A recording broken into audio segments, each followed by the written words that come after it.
Bonjour, ravi de vous retrouver cette année-ci pour un sujet Magritte. Et cette année-ci, ce sera en deux sessions. Et donc, j'ai pris la liberté de reprendre le titre Magritte moderne, anti-moderne. Mais pour m'assurer un auditoire jeudi, je ne développerai pas le titre aujourd'hui. Comme ça, vous êtes forcés de revenir pour avoir l'explication du titre. Je vais quand même dire deux mots d'introduction. C'est clair que Magritte appartient à l'art moderne. Alors encore faut-il s'entendre sur cette notion d'art moderne. Il y a eu dans ces lieux un colloque très intéressant sur ce concept de modernité. Et ce qu'on va faire aujourd'hui, c'est probablement un parcours qui est la réduction de ce que Magritte a probablement apporté à cette forme de modernité. De telle façon que jeudi, on va faire l'inverse. On va montrer que de la même façon, et parfois même avec les mêmes œuvres, le même artiste déconstruit cette modernité. Et d'emblée, c'est une conception du moderne anti-moderne qui s'inspire de la lecture d'Antoine Compagnon, qui est déjà venu parler au Collège Belgique, puisqu'il est professeur au Collège de France, et qui avait développé, qui a d'ailleurs régulièrement développé ce concept d'anti-moderne, d'abord dans un livre en 1995, comme c'est le Collège Belgique, on peut dire 95, dans le livre intitulé « Les antimodernes », où il définit toute une série de personnalités et de caractéristiques. Elles ne conviennent pas toutes à Magritte, mais vous les verrez la semaine prochaine, notamment la vitupération donne à Magritte, vous pouvez venir, il y a encore de la place devant. Et la vitupération donne une résonance à la période vache de Magritte. Ici, c'est davantage le parcours moderne qu'on va reprendre chez Magritte. Et ce parcours moderne, il est notamment lié à deux aspects auxquels je voudrais me consacrer. Alors un, c'est assez simple, c'est le volet psychologique, le rapport à la psychanalyse. Et le deuxième, c'est celui de la problématologie. Et j'imagine que vous êtes tous venus pour la problématologie, parce que c'est un sujet qui est dans l'air du temps, puisque l'inventeur de la problématologie, en tout cas le principal philosophe qui développe cette problématologie est belge, c'est Michel Meyer. Et j'en profite, puisque nous sommes filmés, pour lui rendre hommage et pour dire à quel point son travail sur la problématologie a permis de renouer des liens particuliers avec Magritte. Alors la dimension psychologique de l'œuvre Magritte est un aspect intéressant à deux titres. Et je ne vais pas les développer tous les deux de la même manière. Le premier, c'est la résistance de Magritte à la notion de psychologie. Il est hostile à la psychologie, à la psychanalyse, à l'interprétation, à toutes les formes en fait de réduction de l'image, du mystère de l'image, c'est un mot sur lequel on reviendra, de la réduction du mystère de l'image à une explication. Et vous en avez une qui est assez simple ici. Vous en avez un double exemple. Les rêveries du promeneur solitaire, c'est évidemment la seule véritable allusion directe, et j'insiste sur le direct, de Magritte sur le suicide de sa mère, qui s'est jeté dans la Sambre en 1912, Sambre que vous retrouvez ici. D'ailleurs, on peut localiser le morceau de paysage. Magritte est depuis 9 ans à Bruxelles à ce moment-là, il ne retourne pas à Charleroi. Et ce corps flottant, androgynique, un peu étrange, mi-mannequin, mi-corps, est très clairement ce corps qui flotte. Et ce corps qui flotte renvoie probablement à l'explication, donc ce que Magritte déteste, qui est ce suicide maternel. Et le suicide, alors là, on y reviendra, c'est un élément que Magritte utilise très régulièrement. La même année, vous avez échecs et maths. Alors, les échecs, c'est une des pratiques du suicide. C'est un des rares lieux où le suicide est prévu, il est programmé. On ne prend pas un roi, il se suicide. Et donc, dans l'échec et maths, vous avez cette logique qui conduit au suicide, c'est-à-dire ce mécanisme rationnel qui conduit à un résultat totalement irrationnel. Cette gouache, plutôt, cette aquarelle, est, on peut la considérer comme telle, l'annonce de ce que nous verrons jeudi. Ce sera plus musclé, vous verrez. C'est la dimension vache dans l'œuvre de Magritte, c'est-à-dire la dimension anarchiste, destructrice, grossière, violente, triviale. Vous verrez qu'il peut être ordurier, René Magritte, vis-à-vis de la presse, des speakerines, haine personnellement que je peux parfois partager quand j'en vois certains. Mais bon, c'est un autre sujet, mais vous verrez que c'est quelque chose qui est viscéralement ancré dans son propos. Ce rapport à la psychologie dans l'œuvre de Magritte transparaît dans sa production de 1925 à 1931 à travers toute une série de thèmes qui vont de Fantomas. Fantomas, c'est évidemment le mal, mais le mal qui s'incarne aussi dans le bien. Je sais que c'est quelque chose qu'on ne peut pas faire, notamment avec des romans policiers et autres, mais je vais vous je suis bien obligé de le résumer. Fantomas est le jumeau de Jouve. Hein. Ce qu'on ne remarque pas lorsqu'on regarde les films avec Jean Marais et Louis de Funès, c'est le jumeau, donc l'un est le bien, l'autre est le mal, mais ils sont en fait homothétiques, donc ce sont des doubles. Le thème du double est quelque chose qui revient régulièrement chez Magritte. Le suicide, que l'on retrouve aussi dans l'œuvre, mais aussi toute une série de motifs iconographiques que l'on va retrouver dans la biographie de Magritte, et présentés d'ailleurs comme des souvenirs, mais des souvenirs qui ont toujours une acception psychanalytique. Il y a le thème du ballon dégonflé que le psychanalyste, pas moi, mais en tout cas que le psychanalyste rapprocherait bien du ventre maternel qui a enfanté 2 autres frères à René Magritte et qui donc renvoie au symbole de la mère, au même titre que la caisse. Et vous voyez ici la présence de la caisse avec cette œuvre qui est le Parc du Vautour. Donc l'image fonctionne chez Magritte comme un écran. D'une part, il protège, et je vous donne un exemple de ces images écrans. Alors c'est une interprétation, ce tableau s'appelle La mémoire, date de 1948.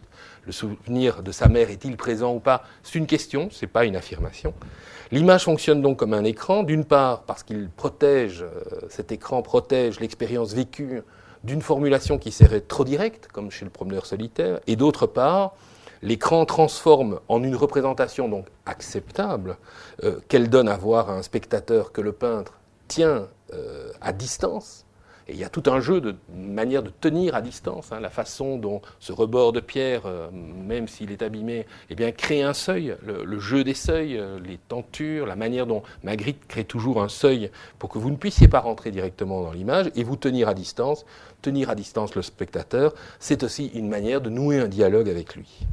L'image apparaît donc confortée dans un double usage, qui est à la fois un usage de masque, et vous avez ce rapport ici au masque de pierre, donc de masque au sens, on pourrait dire, occidental du terme, et aussi de révélateur, ce qui ferait un masque au sens plus africain du terme, mais contentons-nous ici d'un révélateur au sens photographique. L'image est une surface plane qui va permettre la révélation à travers l'image d'une autre réalité qui pourra passer dès lors pour une surréalité. C'est à ce prix que Magritte accepte cette notion de surréalité qui est indépendante de l'événement qu'il a initié.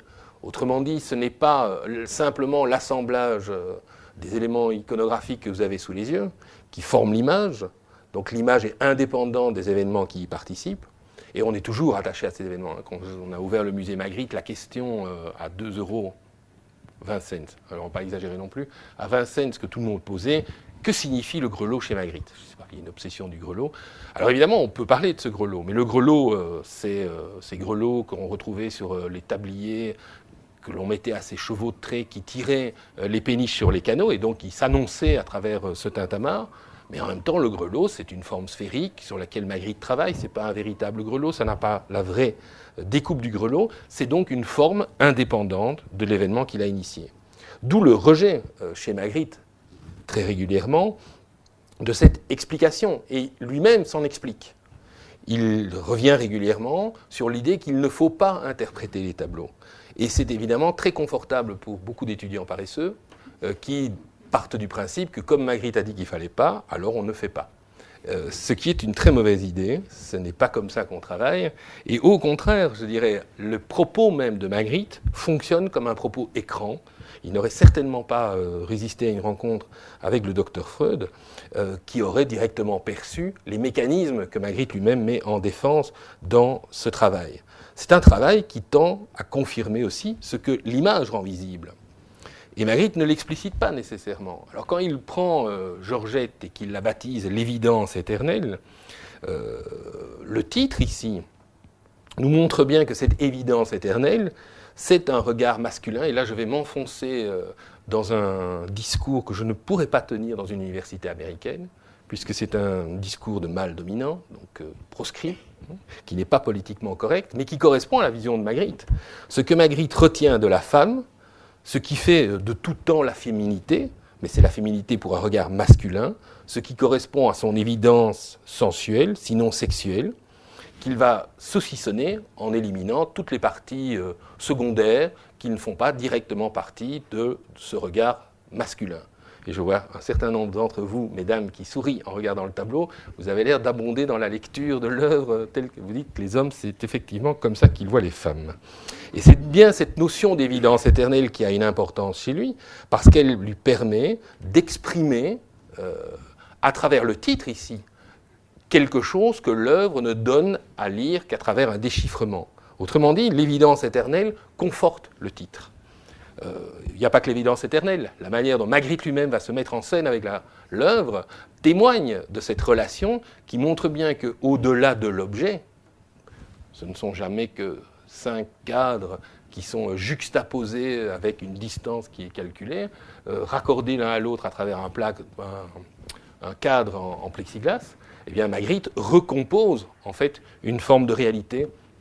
Vous pourriez trouver le pendant de ceci, c'est La tentation de l'impossible, où Magritte peint Georgette en face de lui, et vous avez le sentiment qu'il en compose la substance. C'est Pygmalion dans le sens inverse. Par contre, le même travail de déchiffrement et de lecture à travers le titre peut se brouiller. Alors vous avez ici la clé de verre. Alors ne cherchez pas le lien qu'il peut y avoir entre la clé de verre et l'image que vous avez sous les yeux. Ce tableau n'a pas moins de 14 titres au dos, et Magritte l'a utilisé comme un prétexte à créer un véritable réseau poétique autour de lui, demandant à ses amis poètes, à ses complices, de trouver des titres pour chacune de ses œuvres, et Magritte jouant le rôle d'homme orchestre, sélectionnant, retenant ou éliminant certains titres en fonction, en fonction de quoi ? Eh bien, d'une part, il élimine systématiquement tous les titres qui vont avoir l'air trop évidents, tous les titres qui ne seraient que le redoublement de l'image. Et il va rechercher ici un titre qui ne favorise pas une trop grande lisibilité, mais qui, justement par la distance qui oppose le titre à l'image, permettrait de souligner la visibilité de l'œuvre, de l'image, au-delà de toute forme d'interprétation. Et donc vous voyez qu'à travers la clé de verre, vous avez affaire à un travail qui est le travail, pourrait-on dire, presque opposé de l'évidence éternelle. Il y a donc une forme de relation conflictuelle que le peintre entretient avec la notion d'explication, et tout particulièrement à partir de 1936-37. Alors là, vous en avez, c'est un exemple qui est très amusant. Le modèle rouge, c'est un tableau pour lequel Magritte nous a laissé quelques témoignages à travers sa correspondance, et c'est un tableau qui s'est livré, qui a été le prétexte de tous les délires. Alors, si vous voulez en trouver un autre, il y a la durée poignardée, on le verra un peu plus loin. Vous tapez sur Internet durée poignardée psychanalyse, vous allez voir, c'est une débauche d'interprétation. Alors ici, il y a une lecture marxiste, c'est la chaussure de l'ouvrier. Donc c'est l'aliénation de l'ouvrier par le capitalisme.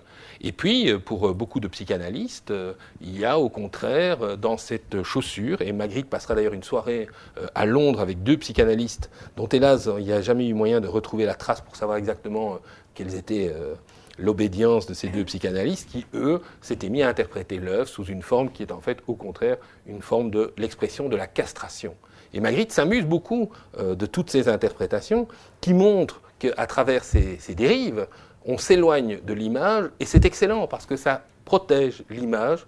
L'interprétation protège elle-même l'image de l'interprétation, ce qui ne signifie pas qu'elle n'a pas de signification.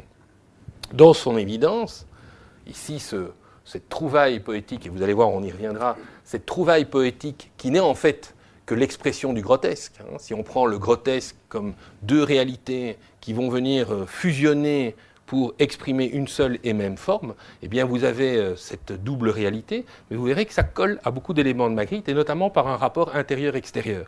Le pied qui est dedans forme en même temps le dehors. Alors juste une petite remarque pour les passionnés d'archéologie de l'image, de l'iconographie.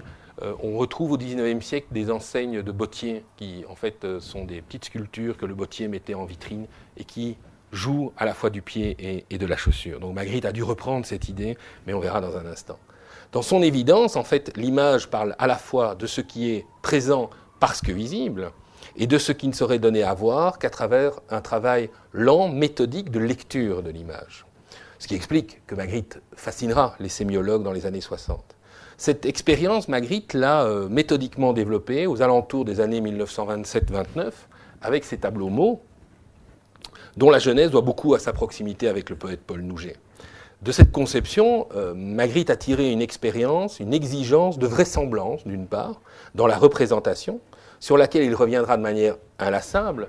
Il faut que la bougie, le verre, le marteau, le chapeau, l'œuf ou la chaussure soient parfaitement reconnaissables et identifiables pour que l'effet de surprise puisse fonctionner lorsque vous confrontez la forme au texte, le mot à l'image, et que vous perceviez entre les deux, dans l'espace, l'interstice entre les deux, un lieu qui est un lieu de résistance à la norme. Et vous voyez la notion de résistance dont je parlais en introduction, en schématisant l'idée de l'antimodernité. Tout en donnant à voir, et chez Magritte l'expérience publicitaire conduit à cette efficacité de l'image, le peintre cherche à occulter ce que le visible donne à voir de manière nécessairement traumatisante, on reviendra à ce traumatisme, et son silence, par exemple, à l'endroit du suicide maternel, eh bien, renvoie à une forme d'oubli qui est nécessaire pour que l'enfant puisse se reconstituer. Magritte avait 14 ans, l'adolescent plutôt. Le traumatisme est refoulé, et donc par un jeu d'association, il pourra en rendre compte. Il pourra rendre compte de cette réalité première qui permet de l'affronter dans une sorte de pénombre qui le rend supportable. C'est probablement la signification même d'une œuvre comme la mémoire qui traduit ce sentiment d'aborder à travers le phénomène de la mémoire cette poche de sang tout en pouvant conserver une trajectoire de vie en se recomposant à travers un souvenir qui est altéré, qui est transformé, qui est différent. Le clinicien va s'attacher à décrire, lui, les modalités de fonctionnement de l'oubli comme un mécanisme de prévention, de protection, c'est le travail de Freud, c'est un clinicien, et sa démonstration va s'appuyer sur une conception qu'on pourrait qualifier d'architectonique de l'appareil psychique. Celui-ci est formé, nous dit Freud, de la superposition, la stratification de plusieurs instances différentes. Il ressemble, en fait, furieusement à ces espaces que Magritte a peints dans les années 1920, année de parution en français de La science des rêves de Freud. On retrouve là-dedans, j'y viens, comme ça vous avez l'illustration qui l'accompagne, on retrouve dans cette idée des empilements de cadres, de planches découpées, qui forment autant de degrés de réalité, c'est le cas de la traversée difficile.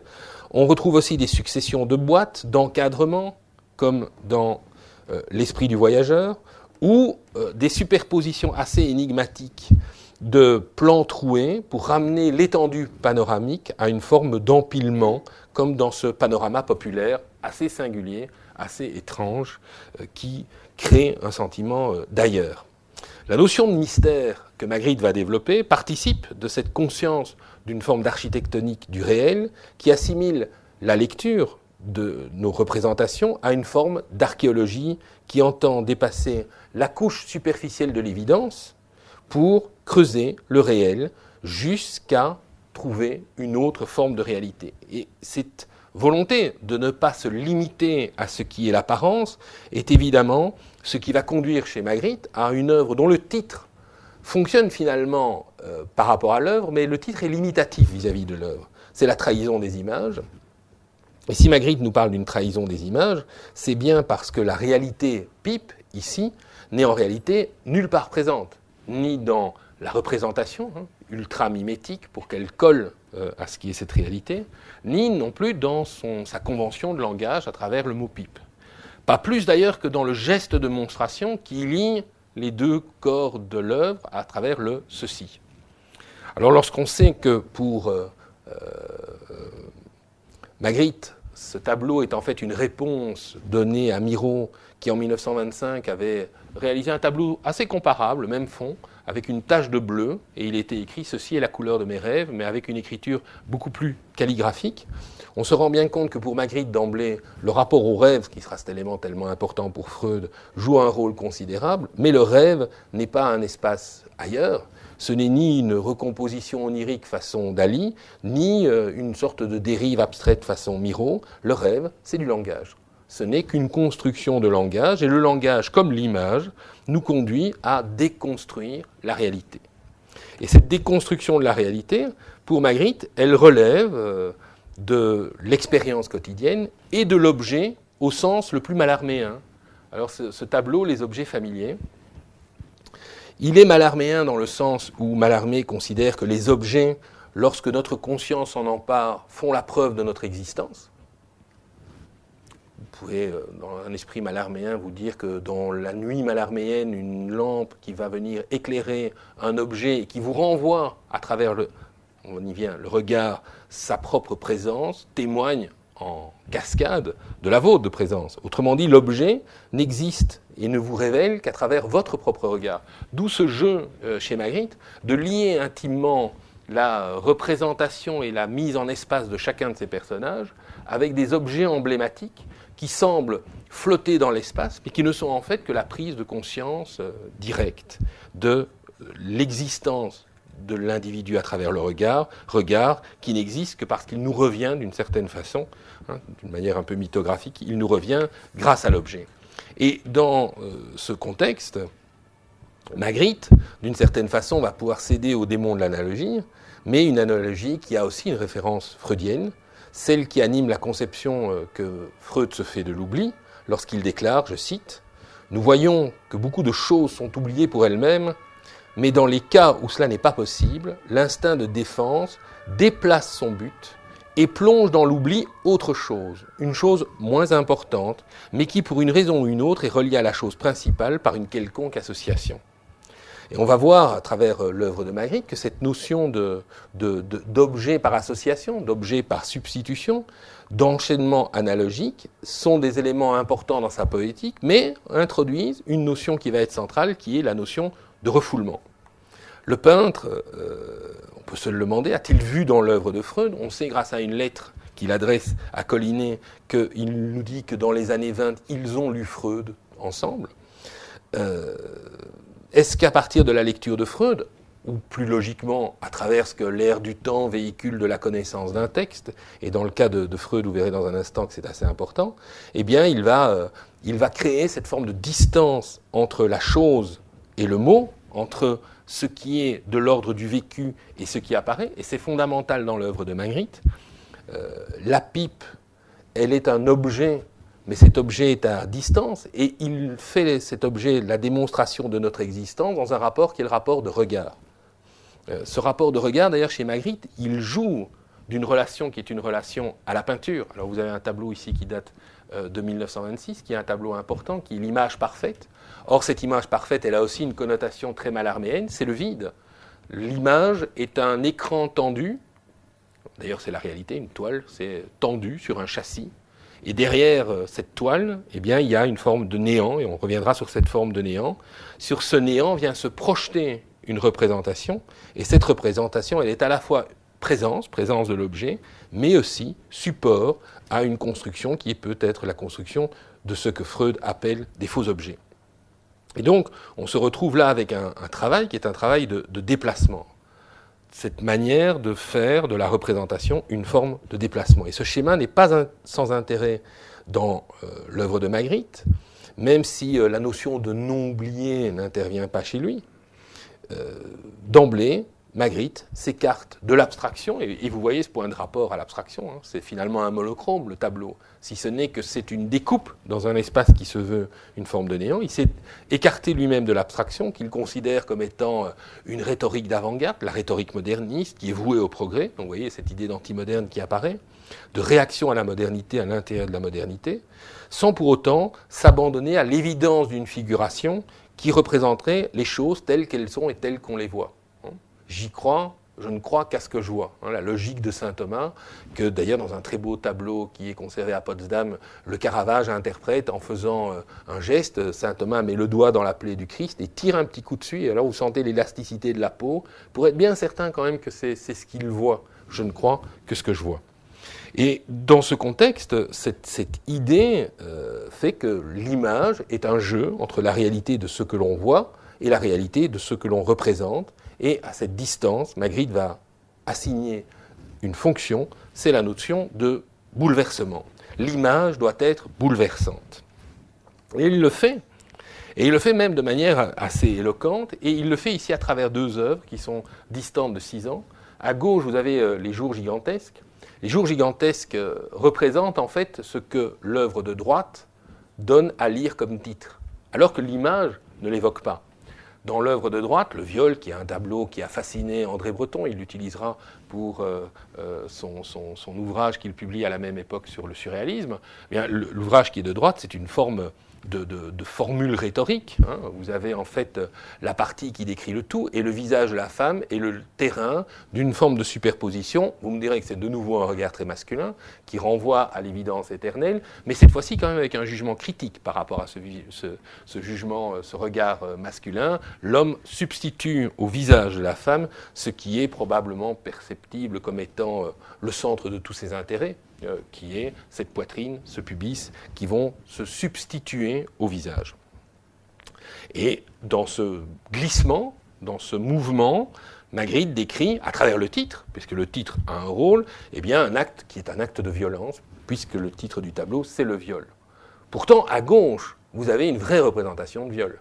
Si vous considérez que le viol, c'est l'intégrité corporelle de la femme qui est envahi avec violence par l'homme, vous avez pris au pied de la lettre, à travers une très très belle métaphore, si celui de droite est une métonymie, celui-ci est une métaphore, vous avez l'expression de ce viol, puisque vous êtes confronté ici à une silhouette, en fait cette femme est seule, hein, si vous ne prenez que la silhouette, elle est seule, mais le corps masculin apparaît à l'intérieur même de sa silhouette, c'est-à-dire à travers ce tracé nominal, hein, cette manière dont le trait qui va faire le contour nomme, comme un mot, la présence de ce corps féminin.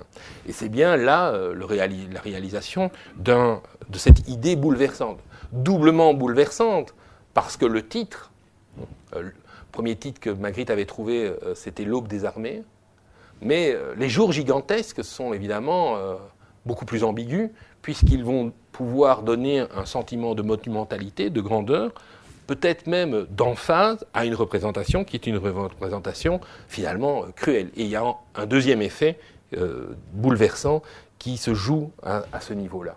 Alors vous verrez, les œuvres vont s'enchaîner, retenez les jours gigantesques, vous allez les retrouver. Loin d'être accidentel, ce surgissement obéit à des motifs psychiques qui induisent un processus d'association, de déplacement, de métaphore, de métonymie, qui vont répondre à la nécessité de refouler une part de la signification latente de ce qui est représenté, ce que vous retrouvez d'une certaine manière, mais sous une forme beaucoup plus cinématographique, à travers, par exemple, le Verrou de Fragonard, qui exprime la même chose, ou pire, dans un sens beaucoup plus cinématographique encore, c'est le tableau de Degas, où vous avez en fait la femme qui est une petite silhouette à gauche, avec une incurvation de l'espace, et l'homme monumental apposé contre la porte, regardant le corps de la femme, et vous sentez que le titre qui se trouve à droite est en préparation dans le regard. Ici, Magritte livre des voies détournées pour opérer un cheminement inconscient qui permet de remonter cette notion de refoulement qui est centrale dans son œuvre. Et on retrouve ici un travail chez Magritte qui est un travail fondamental, mais qui donne aussi une possibilité, dans sa relation à la psychanalyse, d'interpréter autrement le rapport du mot et de la forme. Dans Ceci n'est pas une pipe, dans la trahison des images, le travail de Magritte est strictement négatif. Il vous dit ce que ce n'est pas. Évidemment, il y a une forme d'humour aussi, parce que vous êtes tous convaincus qu'il s'agit d'une pipe. La question saine, c'est si ce n'est pas une pipe, c'est quoi ? C'est évidemment une pipe, mais ce n'est pas la pipe que vous allez pouvoir prendre pour fumer, c'est la relève de l'expérience quotidienne, c'est la relève d'une expérience muette, elle ne demande pas à être traduite. Par contre, la relation que l'on va choisir entre le mot et l'objet joue de toute une série d'évocations, de glissements, c'est-à-dire de cette poétique du mot oublié que développe, du mot juste que développe Freud.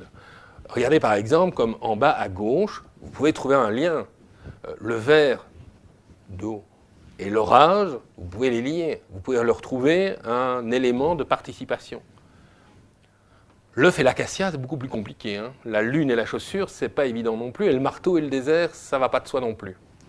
Est-ce véritablement gratuit ou avons-nous simplement perdu les liens de causalité, le cheminement de ce glissement que Magritte décrit dans son œuvre. C'est une question qu'on peut se poser à travers cette recherche telle qu'elle est développée. Et on voit bien que dans ce travail, l'objet non seulement parle à travers sa dénomination, mais chez Magritte, l'objet regarde, et l'objet fixe, pointe celui qui nous regarde.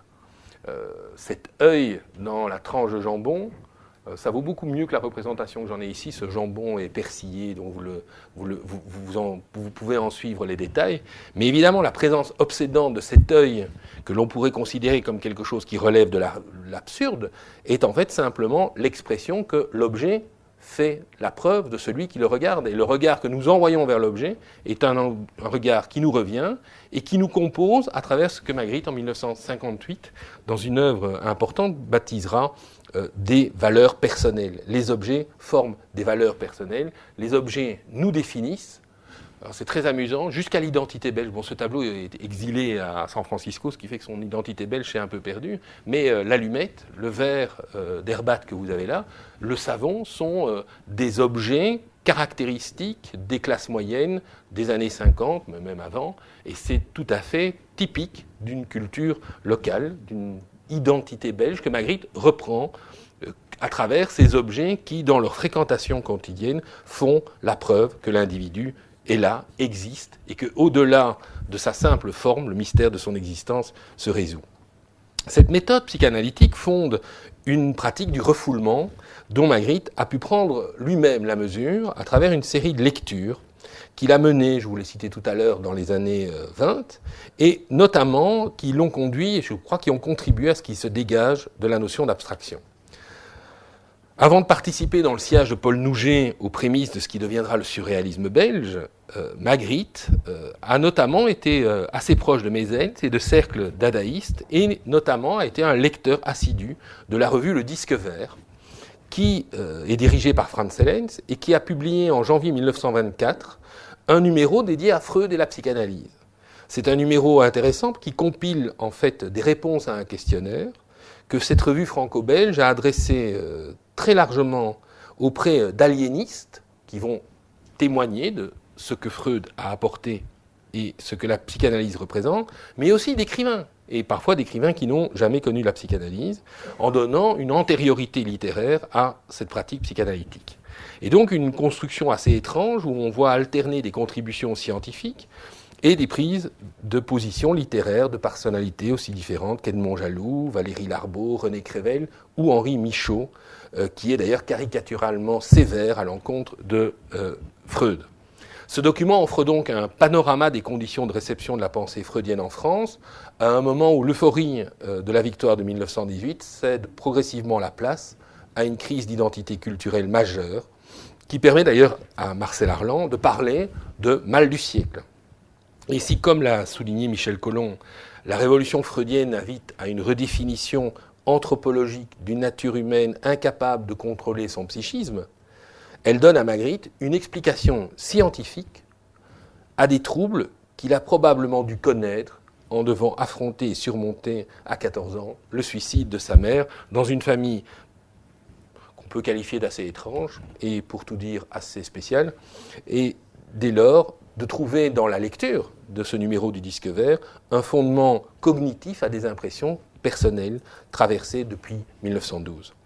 Et donc, si on ramène ce processus de refoulement à la démarche de Magritte, on se rend compte que notre capacité à nommer le réel, et c'est un exercice auquel Magritte se livre en permanence, est toujours limitée, réduite au caractère univoque d'un sens qui est immédiatement arrêté. Les choses sont telles qu'on les voit. C'est donc un sens qui est inscrit dans une logique mimétique que Magritte va d'abord critiquer, dont il va prendre congé lorsqu'il dit « ceci n'est pas une pipe », et avec lesquels il va se mettre à jouer en enchaînant de manière analogique des techniques de substitution qui visent toujours à surprendre, comme ce portrait de Yolas avec ce texte « personnage assis ». Cette idée de surprise est une surprise qui ne fonctionne d'abord qu'à première vue et qui invite au questionnement. Pour retrouver l'équivalent du mot oublié pour Freud, nous sommes obligés de fouiller, de creuser, d'interroger l'image pour essayer de comprendre ce que l'on peut trouver comme résolution de telle manière que l'image tienne et qu'elle ne soit pas simplement absurde. Magritte n'est pas un amateur d'absurde. Cette démarche, Magritte va la reprendre à son compte de manière très régulière, de manière très systématique. Il ne perd évidemment pas en clinicien, il ne cherche pas le mot juste, il n'a personne à soigner à part lui, mais vous me direz que c'est déjà pas mal. Et il va développer ce type de recherche, d'abord de manière systématique, à travers cette irruption de l'écriture que vous avez ici dans l'espace figuratif, mais en amont, c'est d'abord le jeu de l'écriture qui permet à l'écriture de se substituer aux objets représentés et à partir de cet exercice de substitution, de même se recomposer en paysages tels que vous les avez ici sous les yeux. Rompre la surface de l'évidence, ça signifie aussi interdire à l'image d'être une simple solution. Et donc, ça amène une notion d'indétermination ou de prédétermination. Et c'est ce vers quoi nous allons progressivement avancer, parce qu'à travers ce jeu, Magritte transforme les tableaux en problèmes. Dans sa démarche, l'artiste a isolé l'univers du mot de celui de l'objet, qu'il va traiter isolément en fonction d'explorations qu'il va fouiller, creuser au fur et à mesure de sa fréquentation du surréalisme. Les cadavres exquis, le collage, les jeux de trompe-l'œil, l'amour du faux bois, mais un amour du faux bois étrangement placé, tel que vous l'avez ici, donne à l'œuvre de Magritte cette capacité qui lui permet de passer de la forme au sens sans avoir à se soumettre à une relation qui est une relation d'ordre traditionnel. Comme s'il y avait toujours dans sa peinture une capacité à déceler un problème. Ce problème requiert une mise à distance et donc sa résolution sous une forme visuelle. On peut considérer qu'il n'est pas si éloigné de l'œuvre de Freud dans ce contexte-là, puisqu'il va utiliser des stratégies dont Freud livre aussi l'analyse. Le jeu du glissement, de l'analogie, de la consonance, l'analogie peau et bois, par exemple, ici, voire de la vraisemblance. Lorsqu'on veut représenter la pluie et que l'on se dit que finalement, les hommes, sous leur forme de ce commis voyageur un peu archaïque développé par Edgar Allan Poe dans L'Homme des foules, eh bien finalement, leur anonymat en fait des formes de gouttes d'eau, et donc on a ce travail de substitution qui peut être ici développé. Ce jeu sur la ressemblance que Freud analyse d'ailleurs et qu'il place au cœur du processus de psychopathologie de la vie quotidienne. Cette ressemblance, elle est extrêmement importante parce qu'elle permet à des idées latentes de trouver à s'exprimer, à trouver leur contenu manifeste, sans avoir à devoir passer par l'explication. Ce qui est intéressant évidemment ici, c'est l'idée de la silhouette masculine, anonyme, banale, et de la goutte d'eau. C'est évidemment une forme de travail sur l'universalité que Magritte va reprendre à travers les figures de l'anonymat. Pour atteindre à l'efficacité, ce processus, Magritte va le développer comme étant un facteur positif de libre association, quelque chose qui est fondamental dans l'histoire du surréalisme, mais qui est aussi un facteur négatif, si on regarde dans la psychanalyse, puisque c'est le relâchement de l'action inhibitrice de l'attention qui va permettre le surgissement de l'image non voulue. C'est un aspect qui est intéressant parce que ça détermine déjà un mode de travail chez Magritte. Cette volonté de relâcher l'action inhibitrice de l'attention, Freud l'analyse notamment à travers le lapsus. Quand on dit c'est un lapsus révélateur, c'est-à-dire c'est un moment de relâchement de l'attention, eh bien Magritte va l'adapter à sa propre technique et notamment à cette façon qu'il a de travailler à travers des croquis. Donc quand il se met à travailler un thème, il a une idée en tête, eh bien il réalise des tas de petits croquis, il fait des petits carrés, puis il fait un croquis, puis il fait un autre petit carré, jusqu'à ce qu'il trouve ce qu'on va appeler dans un instant la solution. Et c'est évidemment une mécanique qui se met en place avec une conscience de moins en moins active dans ce qu'elle peut avoir d'inhibitrice et qui permet ce relâchement de l'attention et le surgissement d'une image qui est une sorte de don puisque c'est quelque chose qui vient sans avoir été véritablement calculé. Ça permet aussi à l'artiste de composer des réalités qui vont venir s'enchaîner. Et je voulais vous montrer une séquence.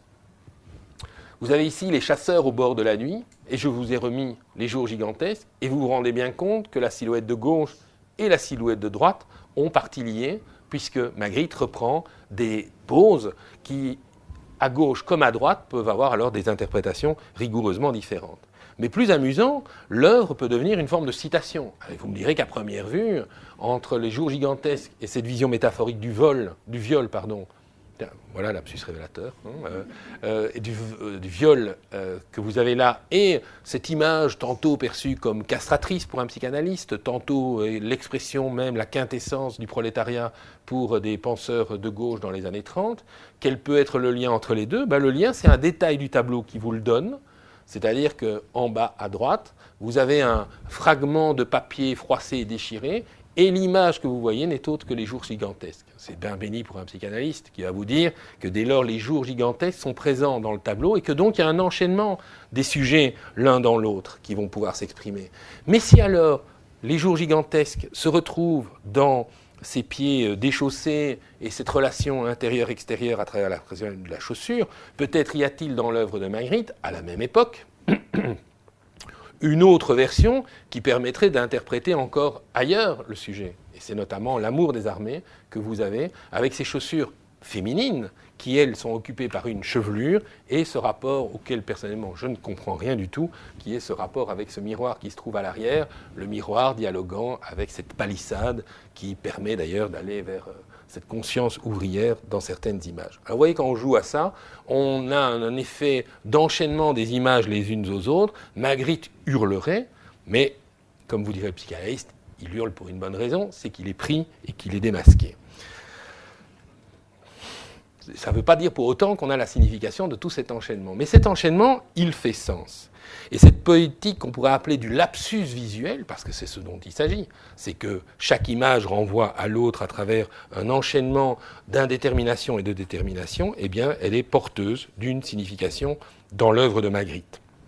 C'est évidemment un travail qui est un travail ardu, ça nécessite de creuser l'œuvre, et c'est aussi un travail qui est troublé par une action toujours perturbatrice à l'égard du discours qui est le discours attendu. Magritte ne va pas là où on l'attend. L'idée unique qui reste restée inconsciente et qui va venir se glisser progressivement dans les croquis va libérer probablement une substance imaginaire, appelons ça, puisqu'il faut bien parler de peinture, à un moment donné il faut appuyer sur un tube, une substance imaginaire qui va se répandre sur la toile et qui va permettre à Magritte d'interroger progressivement les choses les plus banales. C'est mon Magritte préféré. Comme la pluie, avec le chant de l'orage, et cette solution, c'est une œuvre problématologique, on y reviendra tout à l'heure, cette question de comment poser la question de qu'est-ce que la pluie, eh bien c'est simplement cette inversion des valeurs, c'est le nuage posé dans la nature, dans ce splendide paysage, et c'est cette superbe représentation de pluie. Il faut être belge pour peindre comme ça. La pluie, c'est cette représentation de pluie que l'on sent bien froide, bien glacée, un peu ce qui là pour l'instant, est plus brumeuse chez nous pour l'instant, qui va venir tomber sur le nuage. C'est à la fois l'expression de l'impossible et en même temps une forme de réflexion. Cette réflexion, elle induit une définition ou un autre regard sur ce qu'est la définition de la pluie. C'est-à-dire que là où nous avons toujours, nous, l'expérience de la pluie, il y a un moment donné, je pense que jamais on ne demande à sa mère « c'est quoi ?» et elle vous répond « la pluie ». Cette expérience-là, on la fait progressivement, on l'intègre. Ça veut donc dire qu'à un moment donné, on refoule la véritable question qui ne revient finalement que sous la forme de la peinture. Et on voit qu'à travers cela, Magritte fait fonctionner une logique qui est une logique intérieure, qu'un élément extérieur va venir perturber pour recréer une nouvelle forme de logique qui va être la logique du questionnement.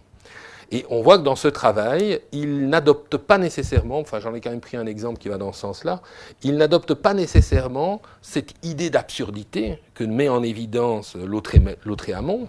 Lautréamont, lui, au contraire, met l'arbitraire en évidence lorsqu'il évoque la rencontre d'une machine à coudre. Non, c'est une machine à écrire et d'un parapluie posé sur une table d'opération. Ce sont des objets qui saisissent, qui bouleversent, parce qu'en réalité, ils n'ont rien à faire ensemble et qu'ils se retrouvent liés dans un contexte particulier. Magritte ne va pas dans ce sens-là. Au contraire, ce qu'il veut mettre en évidence, c'est la relation logique entre les objets, telle que cette relation logique induise non pas une autre affirmation, mais le surgissement ou plus exactement pour parler de manière un peu plus freudienne, le retour du refoulé, c'est-à-dire la question fondamentale qui est qu'est-ce que l'eau, dans le cas présent, à travers... Alors vous avez une lettre ici à Lecomte qui est assez intéressante, puisqu'il montre l'œuvre, et puis il explique ici comment il y est arrivé. Il avait d'abord mis un parapluie dans un verre d'eau, et il trouve que là, le questionnement n'est pas satisfaisant. Vous allez me dire, mais en quoi celui-ci est-il plus satisfaisant? Eh bien ça, c'est précisément l'idée que l'image, elle est là pour non pas donner à voir, mais donner à interpréter, à interroger, à participer à une réflexion sur la représentation en la ramenant à son questionnement qui est un questionnement initial. Alors avant même d'aborder l'ordre du problème, Magritte a dégagé de la pensée freudienne telle qu'elle s'est diffusée dans les milieux intellectuels franco-belges au début du XXe siècle. Et ça ne sert à rien d'ailleurs de les relire tout Freud pour ça, parce que Magritte n'a pas lu Freud, mais il baigne dans l'air du temps. Ça renvoie à cette réflexion intéressante de Pierre Bayard, comment parler des livres que l'on n'a pas lus, ce qui est quand même un sujet fondamental dans l'existence sociale, ce qui est d'ailleurs très amusant, parce qu'il prend l'exemple de Proust. Qui a lu Proust? Tout Proust. Bon. Et donc Pierre Bayard évoque les canaux par lesquels, à l'époque, on peut parler de Proust, et d'ailleurs encore aujourd'hui, sans avoir jamais lu Proust. Ce qui est plus amusant, c'est qu'il a publié, lui, sur Proust, et qu'il se présente comme quelqu'un qui n'a jamais lu Proust. Ce qui, de nouveau, en niveau de travail d'étudiant, n'est pas optimal. Mais bon, il n'était pas étudiant et il pouvait se le permettre. Et donc, pour Magritte, cette relation au freudisme n'est pas une relation textuelle de citation, mais c'est bien l'air du temps, on baigne dans un certain nombre d'idées qui mettent en évidence cette notion de refoulement. Et si chez Magritte, cette notion de refoulement est tellement importante, c'est plus que probablement parce qu'elle s'ancre dans une expérience vécue qui est le suicide maternel. Et c'est d'ailleurs très amusant. Classiquement, l'histoire de l'art traque dans l'œuvre de Magritte les traces du suicide. Cette œuvre est régulièrement citée comme étant une référence. Alors d'abord, l'histoire centrale, c'est forcément le suicide de sa mère, et deux, je ne sais pas si on doit appeler ça la légende urbaine ou l'utilisation de ce que la presse à sensation à l'époque était déjà capable de faire, mais lorsqu'on repêche le corps de la mère de Magritte, on décrit un corps d'une femme qu'on a repêchée, elle est restée plusieurs jours dans la Sambre, et sa robe de nuit, puisqu'elle s'est jetée dans l'eau en pleine nuit, sa robe de nuit est venue s'enrouler autour de sa tête. Donc on va chercher dans l'œuvre de Magritte toutes les expressions possibles et imaginables de cette présence iconographique du suicide. Cette œuvre sert ce type d'argument. Indépendamment du fait que Magritte est un fanatique du cachet, de tout ce qui est dissimulé, de l'image qui cache quelque chose qui se trouve derrière, et que donc la tête emballée pouvait aussi répondre à cette acception. Par contre, cette œuvre et l'interprétation qu'on peut en donner, elle est beaucoup plus résistante au niveau de la présence de l'instrument de musique, qui n'est pas en soi véritablement évocateur du suicide, de la valise, mais encore de manière beaucoup plus symptomatique de cet épouvantable bras sale que Magritte représente ici, qui doit avoir une signification. Elle n'est pas faite par hasard, l'œuvre pend au musée Magritte. Il m'arrive très régulièrement d'aller l'ausculter en me disant « mais pourquoi ce noir? C'est des mains d'ouvrier. » D'abord, si c'est une femme, je crois qu'elle n'est pas très féminine, et pour ce qui est de son bras, elle travaille comme charbonnier, c'est pas possible. Or, Magritte n'est pas un grand peintre technique au niveau de sa technique picturale en 1928, il s'améliore, c'est le moment où il peint énormément. Cette souillure a une signification. Je ne peux pas la donner. D'abord, je ne me livrerai pas à l'exercice psychanalytique, mais ce qui est intéressant, c'est de se dire que c'est probablement l'expression visible de quelque chose de refoulé. Et ce refoulé suffit en lui-même, vous y mettrez tout ce que vous voudrez. Et donc, ce qui est occulté est en même temps révélé, à travers son occultation, et sous la forme d'une occultation. C'est-à-dire que la relation entre ce qui doit être révélé, et qui est occulté, et ce qu'il est usuellement pour répondre à la convention, met en lumière un écart, une distance, qui va permettre de perturber l'ordre de l'image, et que c'est probablement cette perturbation qui induit la présence du tuba ou de la valise, et qui va exprimer cette mécanique de refoulement.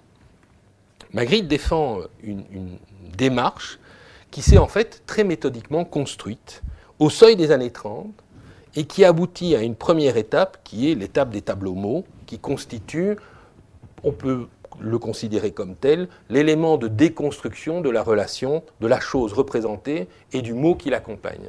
C'est d'ailleurs pour ça que Michel Foucault va se rendre compte que lui qui a asséné un pavé assommant sur les mots et les choses a été brûlé dans les étapes par quelqu'un qui s'est contenté d'un rectangle et d'une seule phrase pour dire à peu près exactement la même chose. Et il y a d'ailleurs une correspondance très amusante entre Foucault et Magritte. Foucault est médusé par l'œuvre de Magritte. Magritte n'a aucun intérêt pour l'œuvre de Foucault. Ça le laisse mais totalement froid.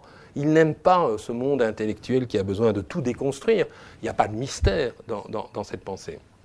Et ça forme une sorte de dialogue de sourds qui est assez intéressant. Très court, mais suffisamment intéressant. Et donc, on voit à travers cette œuvre que la déconstruction du langage est arrivée. Finalement, la représentation, qu'elle soit écrite ou qu'elle soit visuelle, forme toujours une forme d'abstraction, que cette abstraction aboutit à une convention, et que la convention, comme toute traduction, traducteur et traditore, c'est une forme de trahison. C'est une trahison, alors la question qui est intéressante évidemment, mais une trahison de quoi? Qu'est-ce qui est trahi? C'est l'expérience vécue. Et cette expérience vécue, Magritte va la resituer, va la replacer dans une nouvelle dynamique, qui est cette dynamique de faire revenir l'instance refoulante.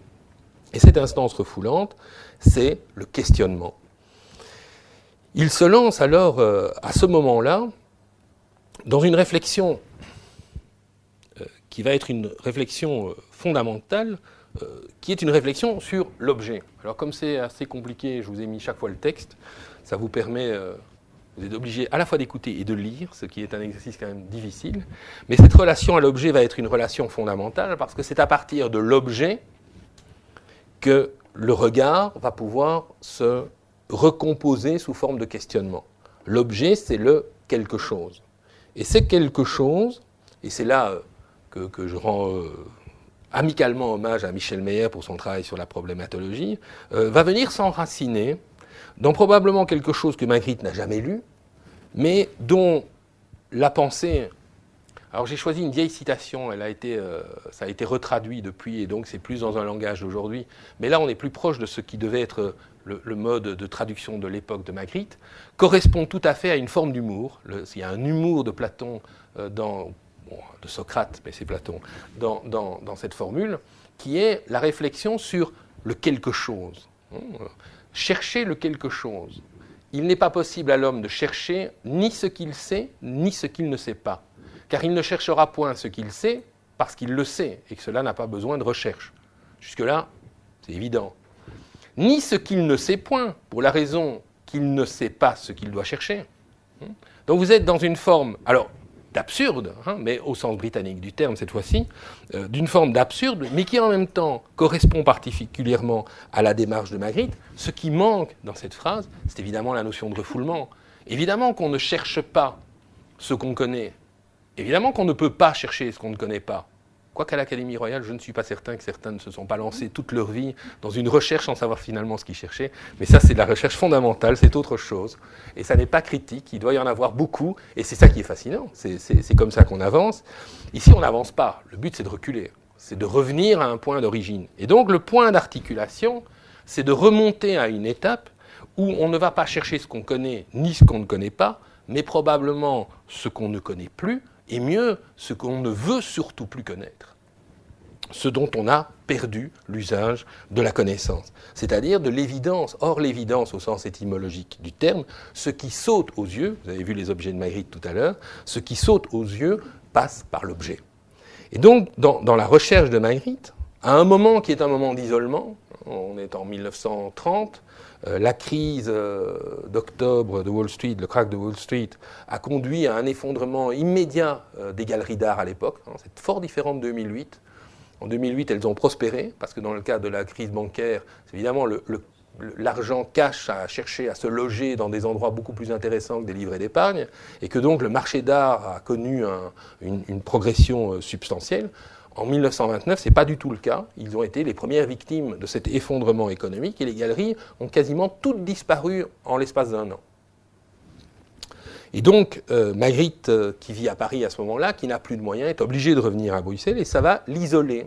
Sa carrière va connaître une phase de dépression qui va durer grosso modo jusqu'en 1955. C'est long, hein. La reconnaissance, elle va venir très très tard. Il va survivre grâce à ce qu'il appelle les travaux imbéciles, c'est-à-dire la publicité, grâce à un petit groupe d'amis qui achètent des œuvres, qui le soutiennent et qui lui permettent d'exposer au Palais des Beaux-Arts, et aussi grâce à un certain nombre d'expositions qui vont lui permettre d'avoir quelques rares collectionneurs à l'étranger. Il ratera sa première étape aux États-Unis. Il s'est dit que pour le public américain, il allait plutôt faire des petites œuvres, des petites réductions, comme ils vivent dans des petits appartements à New York, ce qui n'était exactement pas ce qu'il devait produire, et donc ça n'a pas bien fonctionné. Il faudra attendre les années 50 et l'arrivée de Yolas, l'homme assis qui était debout, que vous avez vu tout à l'heure, pour que son marché se développe. Mais ça a eu un mérite. Magritte s'est retrouvé seul, isolé, enfin seul dans son groupe d'amis, parce que celui-là a bien fonctionné, et il va pouvoir radicaliser sa pensée de manière extrêmement systématique. Et comme beaucoup d'artistes, ça va lui permettre de creuser une logique. Et l'alternative impossible qui est mise en scène par Platon dans ce fragment du Ménon, c'est quelque chose que l'on retrouve dans la démarche de Magritte, avec cette idée d'aller vers l'exacerbation de cette expérience qui est celle du refoulement. Alors, comme tous les artistes, il a besoin de mentir. Ça fait partie d'un tempérament, il faut se créer une légende, il faut se créer une image. Donc il ne faut pas le prendre au pied de la lettre. C'est de nouveau souvent une erreur d'étudiant. On le cite comme si c'était, j'allais dire comme si c'était l'évangile, mais je ne suis pas non plus certain qu'il faille toujours suivre ce qui est écrit dedans.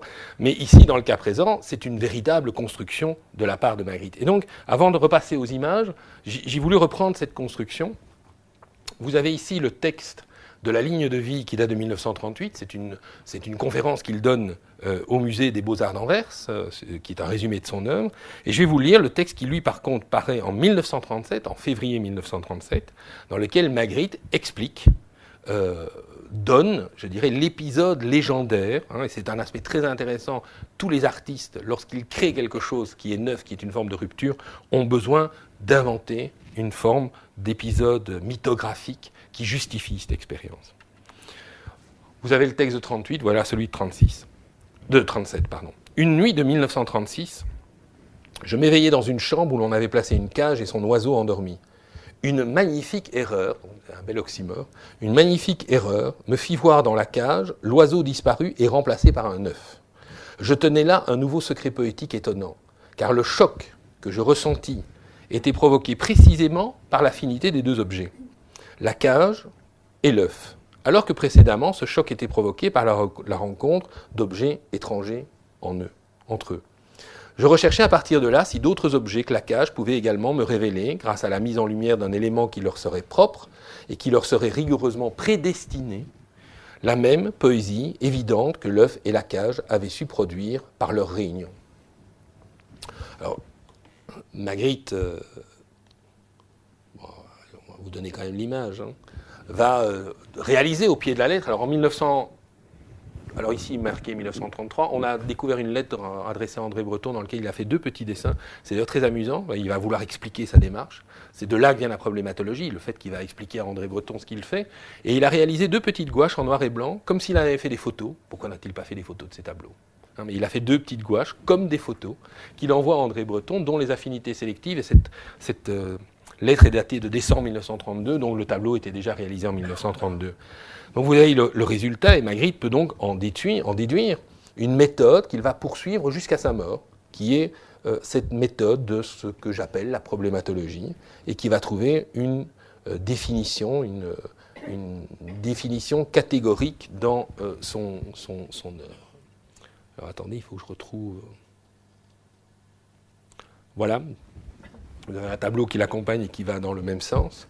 Cet élément à découvrir, cette chose entre toutes attachée obscurément à chaque objet, j'acquis au cours de mes recherches la certitude que je la connaissais toujours d'avance. Vous voyez le sens de la prédestination qui se précise. Mais que cette connaissance était comme perdue au fond de ma pensée. Comme ces recherches ne pouvaient donner pour chaque objet qu'une seule réponse exacte, mes investigations ressemblaient à la poursuite de la solution de problèmes dont j'avais trois données. L'objet, la chose attachée à lui, dans l'ombre de ma conscience, et la lumière où cette chose devait parvenir. Alors la lumière dans laquelle la chose doit parvenir, c'est évidemment la toile, l'image, L'ombre de la conscience vous montre bien que vous êtes du côté obscur, donc du côté de l'inconscient, ce qu'il précise d'ailleurs en donnant sa propre définition empirique de ce qu'est le refoulement. Je connaissais toujours d'avance, mais que cette connaissance était comme perdue au fond de ma pensée. Le refoulement, et le point de départ qui est l'objet.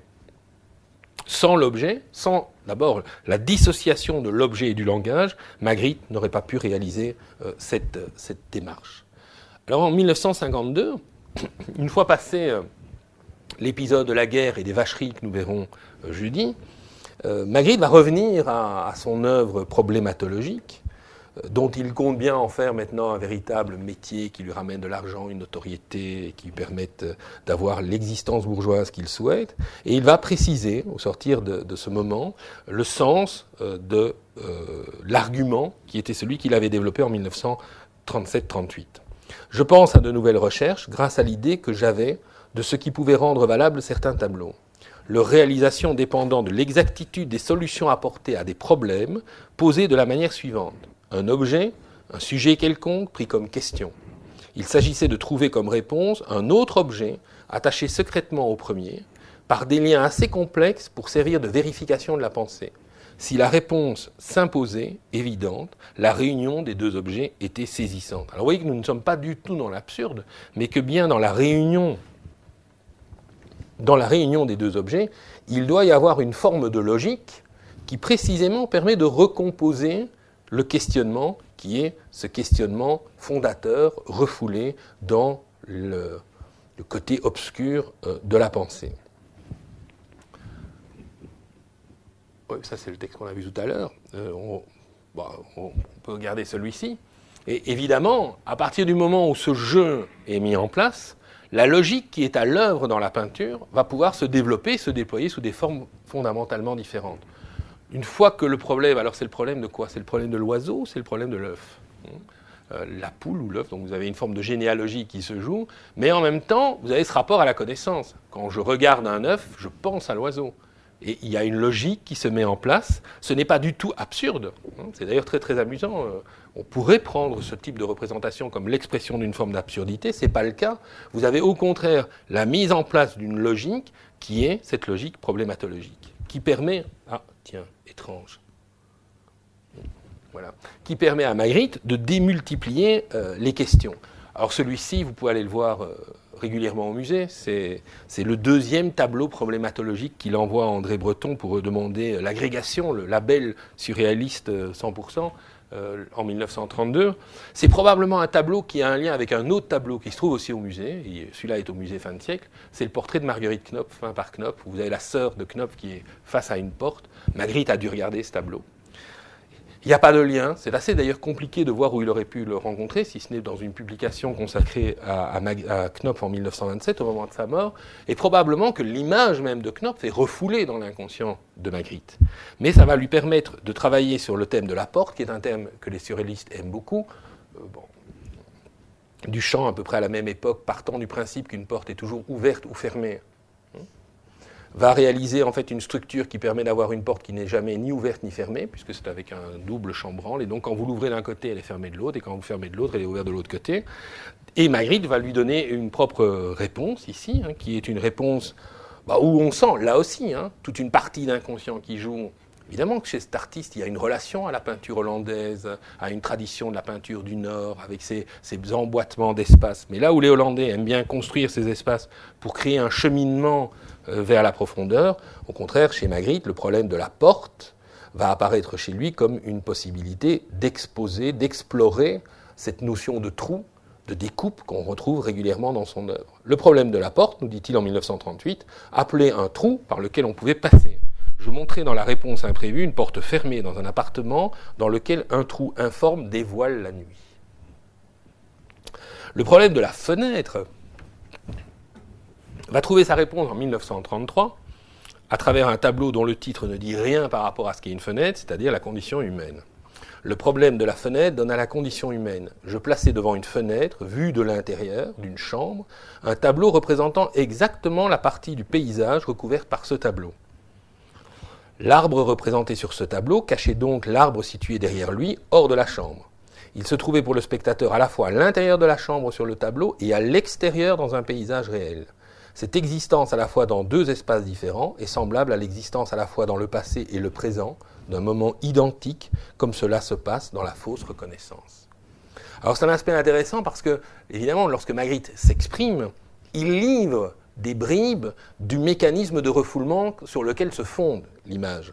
Et ce que je retiens, et vous allez voir, ça va nous permettre de remonter assez loin, c'est cette idée, cette forme d'obsession qu'il y a chez lui, et je cite la phrase qui à mon avis est clé, « Il se trouvait pour le spectateur à la fois à l'intérieur de la chambre sur le tableau et à l'extérieur dans le paysage réel, comme le pied est à la fois extérieur et le godillot vous montre un intérieur, mais vous en aurez d'autres exemples. » Le problème, alors Magritte va pouvoir évidemment décliner à l'infini. Une fois que l'idée est posée, vous allez pouvoir la décliner. Et si le paysage est vraiment représenté tel qu'il est, eh bien il se retrouve alors imprimé dans la vitre, et quand la vitre est brisée, vous avez des morceaux de paysage par terre. C'est ce genre de détail qui fait que notamment lorsque Luc Deheuge va aller filmer Magritte et son clan dans ce film tout à fait extraordinaire qui est La leçon de choses, André Breton va croire que c'est un film fait par Magritte parce qu'on va voir Magritte arriver avec Skutner et une balayette et ramasser les morceaux de verre peint qui sont au bas de la fenêtre brisée. Le problème du feu, alors qui évidemment va là aussi avoir des résonances psychanalytiques tout à fait évidentes, le problème du feu est quelque chose qui permet en 1934 à Magritte de régler la question à travers ce tableau qui s'appelle L'échelle du feu, dont Magritte nous dit « Le privilège de connaître le sentiment même qu'eurent les premiers hommes qui firent naître la flamme par le choc de deux morceaux de pierre. J'ai imaginé à mon tour de faire brûler un morceau de papier, un œuf, une clé. » Ah, vous voyez qu'en même temps, les objets vers lesquels il revient sont des objets qui se retrouvent dans l'alphabet des circonstances. L'œuf, la clé, le morceau de papier. Une œuvre va nous permettre de rentrer plus avant dans le processus créateur de Magritte.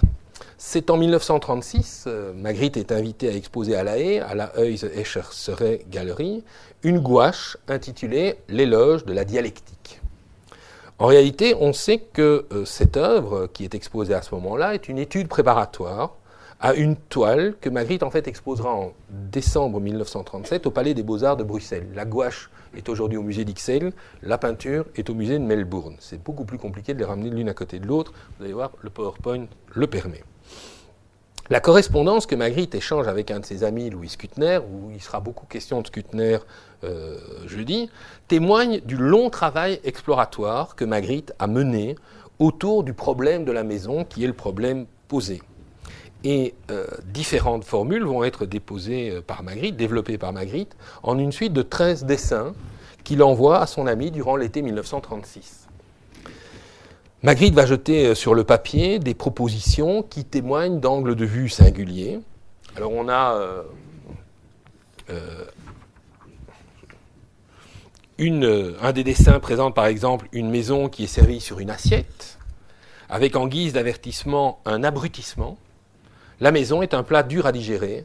Se pendre d'abord, vous voyez, on reparlera de ça jeudi, se pendre d'abord, vous voyez, le suicide est un élément déterminant, vomir ensuite par chacune de ses fenêtres, se coiffer du tout en peau de chambre, se prépare aussi en caveau de famille comme entremerde. Vous avez le style qui est cet élément de vocifération. L'intérêt de la chose, c'est qu'on sent que là, il est à la bordure de quelque chose qui peut basculer. Ces dessins vont fixer nombre d'idées, des maisons troglodytites, des maisons troglodytes prises au pied de la lettre, des fenêtres qui se serrent la main, une maison qui est posée sur des rails de chemin de fer ou qui se substitue au lion au sommet de la butte de Waterloo, une maison fromage sous une cloche de verre, des maisons standardisées qui l'une n'est que mur, l'autre que fenêtre, la troisième porte, des maisons perchées sur une branche, vous les avez ici, une maison niche, ça le rapport au chien est important chez Magritte, une maison caverne et des maisons qui se retrouvent à l'intérieur d'une caverne ou des maisons qui sont posées sur des nuages. Il y a énormément d'éléments. Ici, on est au moment où il commence à s'intéresser aux nuages qui va amener le chant de l'orage, le problème de la pluie. Certaines d'ailleurs de ces esquisses apportent des solutions que Magritte ne développera que par la suite. Le problème de la maison sous la forme de l'empilement de la maison va devenir la réponse au problème de la rue.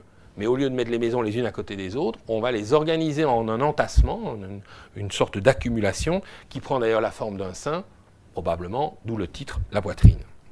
La résolution donc pour Magritte, c'est tâtonnant d'esquisse en esquisse, et parfois certaines maisons esquissent des réponses à des questions que Magritte ne s'est pas posées. Et donc vont revenir sous des formes particulières. C'est notamment la question du jour ou de la nuit, ou probablement la question du jour et de la nuit que pose l'Empire des Lumières, qui apparaît dans cette série aussi. Voilà la maison posée. La maison du chasseur, évidemment, on retire, et la maison coup de dé, en hommage mallarméen, tout à fait caractéristique. Voilà la maison sous cloche de fromage qui va en fait être reprise au pied de la lettre dans « Ceci n'est pas un morceau de fromage ». Et voilà donc la solution au problème qui apparaît dans une lettre du 7 août 1936 lorsque Magritte écrit à Schuntner « Le problème est résolu ». Le problème est résolu comme, une façade, par une fenêtre ouverte, on voit une chambre, et dans la chambre se trouve une maison. Et c'est ce que vous avez sous les yeux. Vous retrouvez le jeu intérieur-extérieur qui est caractéristique de Magritte. La résolution du problème passe donc par la mise en abîme de la représentation. Et la maison va permettre à Magritte de creuser sa réflexion sur l'image dans une perspective qu'il avait déjà ouverte avec la condition humaine, sur l'idée de l'image comme masque, ou de réponse imprévue, avec ce trou qui se trouve dans la porte, et qui, ramené au détail de la fenêtre, va poser un autre problème, parce qu'ici, c'est le problème de la maison, mais Magritte va ensuite poser le problème de la fenêtre. Non, ça va beaucoup trop vite. Le problème de la fenêtre, tel que vous l'avez ici dans la lunette d'approche, à travers cette solution extraordinaire qui est la fenêtre ouverte, qui vous renvoie à l'image parfaite de 1926, c'est-à-dire ce cadre qui détaillait un morceau d'obscurité. L'intérieur devient une forme d'extérieur, selon un renversement de la représentation, que Magritte transposera aussi d'ailleurs, avec brio, dans le registre du portrait, avec la reproduction interdite d'Edward James, qui est un portrait d'Edward James, reproduction interdite, qui met en scène le même refus de transparence qui est inhérent à la représentation. Alors que l'éloge de la dialectique nie le rapport intérieur-extérieur pour lui opposer une forme de frontalité qui se démultiplie à perte de vue, la reproduction interdite reprend un procédé comparable pour annuler l'image dans l'effet, le reflet de miroir, qui est un reflet rendu à l'absurde. Dans les deux œuvres, l'image n'ouvre que sur elle-même et refuse de se donner à voir. Le problème posé s'inscrit dans la continuité de l'œuvre, et Magritte joue ici d'une forme de réversibilité qui était déjà présente probablement dans sa première œuvre majeure, qui est L'homme du large. Alors je l'ai dans le dos, L'homme du large, et en même temps, si vous me demandez de vous le décrire, je vais vous dire que c'est un homme qui a les deux pieds posés sur du parquet, qui est devant une cheminée, et qui, de la main gauche, de la main gauche, tient l'espagnolette d'une fenêtre. Il est à l'intérieur. La description vous donne un homme à l'intérieur. Et pourtant, c'est l'homme du large et il est dehors. Donc vous retrouvez le point d'origine de ce jeu intérieur-extérieur, mais évidemment ici, ramené à son antériorité, probablement, de refoulement intérieur-extérieur, constitue un thème de refoulement chez Magritte. La liste des questions que Magritte va traiter, c'est en fait un résumé de son œuvre, parce qu'il va les traiter, puis il va les démultiplier, puis il va moduler sur les questions, et ce thème de la maison va rester permanent, par exemple, jusqu'à l'Empire des Lumières. La liste des problèmes résolus que Magritte dresse dans sa conférence de 1938 ne s'arrête pas là. Alors vous retrouvez des visions métonymiques, par exemple, comme le détail qui vaut pour le tout, c'est le problème de l'arbre, c'est la feuille fait l'arbre. Et on va retrouver chez Magritte un développement de ce travail de manière systématique et tout à fait conséquent. J'avais cité après 1950 le problème de l'eau, le problème de l'anneau, le problème de la rose, c'est peut-être moins intéressant. Et voilà un des grands sujets d'interprétation psychanalytique, la durée poignardée. La durée poignardée pour Magritte, c'est le problème de quoi ? Le problème du train, ou plus vraisemblablement le problème du poêle. Voilà un beau sujet de problème. Et donc Magritte utilise ici un élément qui est un élément métaphorique, c'est le poêle, la cheminée. Et cette présence de fumée, d'une manière assez... La locomotive remplace la buse de la cheminée. Mais les psychanalystes, alors là vous avez des délires sur une œuvre de ce type, c'est assez grandiose, évidemment, il y a le pénis, la fumée, vous en faites autre chose. Vous pouvez vous livrer à des tas d'interprétations. C'est pas l'objet dans l'œuvre de Magritte. Ce qui est intéressant ici, c'est évidemment le point de départ qui est une réflexion sur l'objet. Vous voyez, ce schéma, cette manière de travailler, le tableau est déjà réalisé à ce moment-là, mais il le teste. Il va tester sur les lecteurs et l'idée de durée poignardée va jouer en plein ici. Et c'est dans ce contexte que Magritte va pouvoir développer une recherche sur l'objet qui, en fait, limite son œuvre à très très peu de tableaux. Il le dit d'ailleurs dans une interview qu'il va accorder à un journaliste en 1961. Magritte dit « J'ai peint 1 millier de tableaux ». C'est vrai. Si vous comptez les gouaches, ça en fait 1446 de mémoire à peu près. J'ai peint 1 millier de tableaux, mais je n'ai conçu qu'une centaine d'images.